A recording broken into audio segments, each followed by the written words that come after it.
여기 한국에 가기 싫다며 남편의 제안을 거절한 체코 여성이 있습니다. 남편의 제안을 거절한 후 이 부부에게는 큰 시련이 찾아와 결국 헤어지고 마는데요. 하지만 이 체코 여성은 이혼하게 된 후 회사의 프로젝트 때문에 3개월간 한국에서 지내게 됩니다. 그리고 어느 날 밤, 이 여성은 하얗게 질린 얼굴로 컴퓨터 화면을 쳐다보니 결국 울음을 터뜨리고 맙니다. 과연 이 여성은 어떤 충격적인 진실을 마주한 것일까요? 함께 알아보겠습니다. 제 인생에는 절대 잊지 못하는 남자가 한 명이 있습니다. 이 남자를 처음 만난 건 프라하의 원룸형 아파트에서였습니다. 서로 옆집에 살고 있고 눈인사 정도는 나눴지만 그리 친한 사이는 아니었습니다. 하지만 취업이 결정된 어느 날 너무 기분이 좋았던 저는 아는 사람들에게 사과 스트루들을 만들어 선물했습니다. 옆집에 사는 그에게도 제 선물을 돌렸죠. 사과 스트루들은 달달하게 익힌 사과로 만든 파이롤 요리인데 외국인이었던 그는 이런 디저트는 처음 먹어본다면서 좋아했어요. 그는 3일 뒤 맛있게 먹었다면서 저에게 예쁘게 포장된 마들렌을 선물해줬습니다. 그 일을 계기로 만나면 같이 이야기를 나누기 시작한 저희는 점점 친해졌죠. 남자의 이름은 정현우로 프리랜서 개발자 일을 하는 30대 남자였습니다. 체코 프라하에는 이런 외국인들이 많았습니다. 유럽 중에서는 물가가 상대적으로 저렴한 편인데다가 인터넷도 빠른 편이기 때문에 디지털 노마드들이 이곳에 머무르곤 했죠. 서로 안지 얼마 안 된 사이인데도 마치 오래전부터 알고 있었던 사이처럼 잘 맞았던 우리. 국제 커플이었지만 둘 다 영어가 능숙했기 때문에 의사소통에도 지장이 없었죠. 빠른 속도로 가까워진 저희는 연인이 되었습니다. 어느덧 남자친구 비자가 곧 만료되면서 떨어져야 하는 상황이 찾아왔습니다.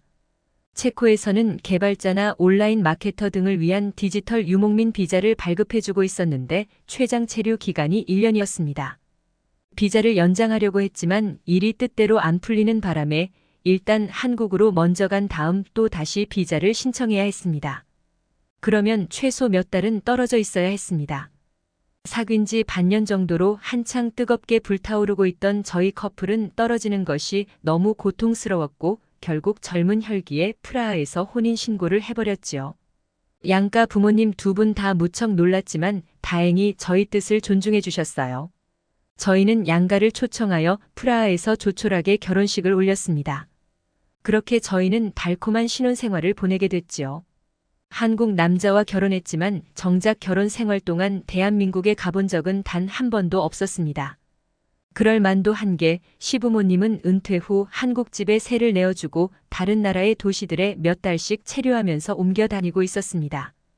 시부모님을 보려고 비행기를 타고 해외에 나갔을 때도 제가 간 곳은 한국이 아니라 태국 치앙마이였습니다. 남편은 프리랜서 개발자 일을 계속할 수 있는 한 프라하에 저와 함께 머물 생각이었기에 한국을 갈 기회는 쉽게 오지 않았습니다. 하지만 결혼을 한 지 3년 차가 되자 상황이 바뀌었습니다. 평소 심장 질환을 가지고 계시던 시아버님이 갑자기 심장마비로 돌아가시면서 두 분의 여행도 끝이 났습니다. 해외에서 남편 없이 사는 것이 외로웠던 시어머니는 한국에 들어오시게 되었고 나날이 시들어가고 있었습니다. 혼자 있는 시어머니의 상태가 걱정된 남편은 저에게 미안한 표정으로 어렵사리 입을 떼었습니다. 블랑카, 우리 한국에서 살면 안 될까? 물론 한국에서 산다고 해서 내가 시부모님을 모실 일은 없어. 나 혼자 따로 자주 찾아뵐 거고 너는 한국에만 가기만 하면 돼. 경제적인 부분도 내가 다 책임질게. 말도 안 되는 소리 하지 마. 잘 알지도 못하는 나라에 지금 내 직장까지 관두고 따라가라는 거야? 남편에게는 이렇게 말했지만 제 속내는 조금 달랐습니다. 겉으로는 커리어를 중시하는 것처럼 떠들었지만 사실은 한국에 가기 싫다는 마음이 컸습니다. 남편을 사랑하는 마음과 별개로 저는 한국을 후진국인 나라로 생각하고 있었습니다. 사실 저는 남편이 한국에서 왔다는 말을 들었을 때 북한에서 온 줄 알았어요. 무척 가난한 나라에서 왔다고 생각했지요. 나중에서야 그가 남한 출신이라는 것을 알게 되었지만 남한도 북한보다 좀 더 나은 정도지 특별히 부유한 나라일 거라는 생각은 미처 하지 못했습니다.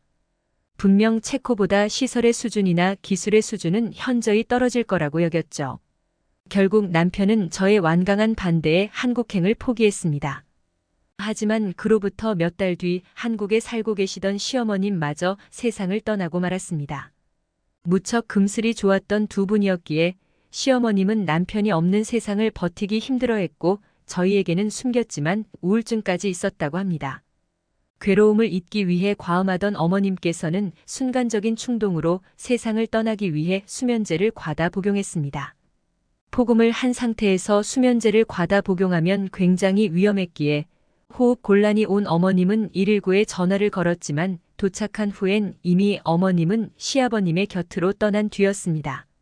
남편은 슬픔을 어쩌지 못했고 자신이 한국에 없었기에 이런 일이 생겼다고 여기는 것 같았어요. 이 일을 계기로 저희 부부의 사이는 점점 무너져갔습니다. 여기에 갈등이 하나 더 생겼는데 아이를 원하는 저와 아직은 낳고 싶지 않다는 남편의 입장이 부딪혔습니다. 남편은 지금 자신의 상태는 누군가를 돌볼 수 있는 입장이 아닌 것 같다며 상실감을 추스른 다음에 아이를 낳으면 안 되겠냐고 말했습니다. 저는 아이에 집요하게 집착하며 남편을 괴롭혔습니다. 그와의 사이가 예전 같지 않았기 때문에 아이라는 연결고리가 있으면 쉽게 저를 버리지 못할 거란 생각에 더 조바심 났던 것이죠. 갈등의 골은 점점 깊어져 갔고 결국 결혼 5년 만에 남편 쪽에서 저에게 이혼을 통보했습니다. 그에게 안 된다고 울부짖었지만 이미 그는 단호하게 마음을 정한 듯 했습니다. 이렇게 저와 남편의 결혼은 비참한 파국을 맞았고 저는 한동안 이혼의 상처에 아파했습니다. 저는 전 남편을 잊기 위해 일에 미친 듯이 몰두하며 지냈습니다.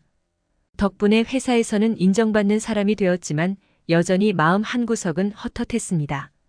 다른 사람을 만나보려고 해도 전 남편만큼 마음에 드는 사람을 만나지 못해 금방 깨지곤 했지요. 그렇게 세월이 흘러 남편과 이혼한 지 3년이 흘렀습니다. 어느 날 저를 따로 부른 사장은 저에게 장기 출장을 갔다 오라고 이야기했습니다. 3개월 동안 한국 회사와의 협업 프로젝트를 진행하는 일이었는데 기분이 참 묘하더군요. 결혼 생활 동안은 죽어도 안 가겠다고 버티겠다는 한국이었는데 이혼한 뒤에는 너무나도 자연스럽게 한국에 갈 일이 생겼으니까요. 그렇게 비행기를 타고 한국에 도착한 저는 깜짝 놀랐습니다. 인천공항은 프라하 공항과는 비교도 안 될 정도로 어마어마하게 컸습니다. 처음 봤을 때 압도당하는 기분이었어요. 저는 그래도 이전에 출장을 다니면서 다른 나라의 공항들도 몇 번 간 적이 있었는데 미국의 공항보다 훨씬 시설이 좋아 보이는 느낌이었습니다. 심지어는 공항 안에서 로봇이 지나다니면서 사람들에게 안내를 해주는 장면도 목격했는데요. 저는 제가 마치 미래 공상 도시에 온 듯한 착각에 빠져들었습니다. 정말 다양한 시설들이 있는 것 같았는데 몇 가지는 이용해보고 싶다는 욕심이 들었어요. 어차피 본격적인 업무는 내일부터 시작이었고 오늘은 도착했다고 알린 다음 호텔에서 쉬기만 하면 그만이었습니다.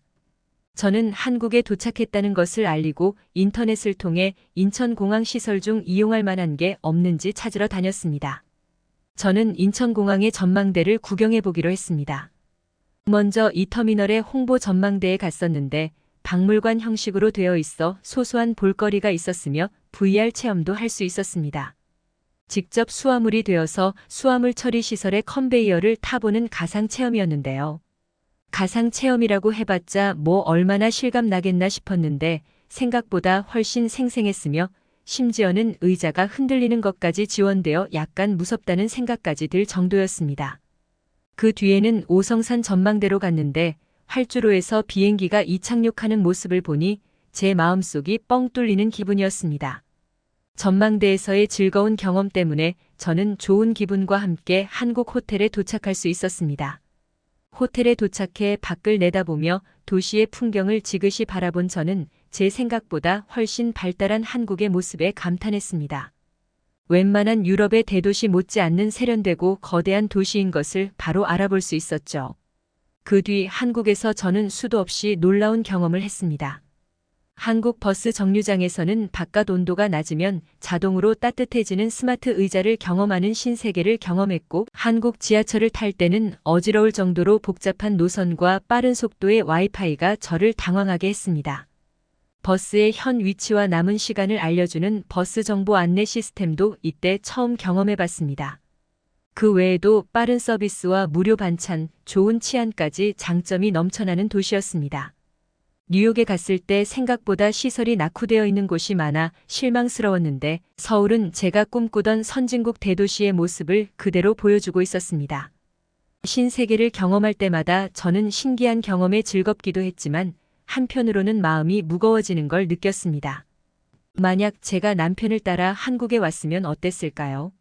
제가 한국에 와서 그와 살았다면 이혼도 하지 않았을 것이고 시어머님은 살아있을지 모르며 이 좋은 인프라를 모두 누리고 살았을 것입니다. 귀국을 일주일 앞둔 날 남편에 관한 생각과 과거 선택에 대한 후회로 가득 찬 저는 결국 하지 말아야 할 짓을 하고 말았습니다. 인터넷으로 그의 SNS를 찾아 어떻게 살고 있는지 염탐한 것입니다. 그동안 전 남편의 소식을 궁금한 적이 많았지만 일단 한번 봐버리면 순간 그리움에 미쳐버릴 것 같아 두려움에 찾아보지 않았거든요. 결국 넘어가지 말아야 할 선을 넘은 저는 그의 소식을 확인하고 눈물을 흘리고 말았습니다. 시간이 많이 흘렀으니 당연히 새 사람을 만날 거라는 건 알았지만 두 눈으로 확인하자 정말 가슴이 찢어질 것 같았습니다. 그에게는 예쁜 외국인 여자친구가 있었습니다. 그의 인스타를 통해 알아낸 여자친구의 인스타를 뒤져보는데 그녀는 한국에 유학 온 어리고 풋풋한 여대생이었습니다. 화장기 없는 맨얼굴임에도 티 없이 맑고 깨끗한 느낌에 아무것도 모를 것 같은 순수하고 지고지순한 분위기를 풍기는 여자였습니다. 이 점이 저를 질투심에 돌아버리게 했는데 저랑은 완전 다른 타입이었기 때문입니다. 저랑 만날 당시 남편은 세련되고 화려한 저의 모습을 무척 좋아했습니다. 저 또한 섹시하고 당찬 저의 매력을 굉장히 자랑스럽게 여겼죠. 그런데 그는 이제 저 같은 스타일의 여자에게는 질려버렸다는 듯 정반대의 여성을 만나고 있었습니다. 그녀는 마음씨도 고운 모양인지 인스타그램 피드엔 수수한 차림으로 자원봉사를 다니는 사진들이 게재되어 있었습니다. 완벽하게 패배해버린 저는 이성을 잃고 어린애처럼 목 놓아 엉엉 울고 말았습니다. 여러분은 저처럼 후회할 일을 만드시지 말길 바랍니다. 근시안적인 시각으로 판단하지 마시고 내 인생에서 가장 중요한 가치가 무엇인지 곰곰이 생각해 보세요. 저는 제 인생에서 1순위가 남편이었다는 것을 깨닫지 못하고 근시안적인 판단으로 관계를 망친 죄로 이런 결말을 맞이했으니까요. 평생의 사랑 한국 남편을 놓쳐버리고 만 체코 여성의 쓸쓸한 이야기 어떻게 보셨나요? 저희 클릭뉴스는 언제나 여러분의 사연을 기다리고 있으니 제보 부탁드립니다.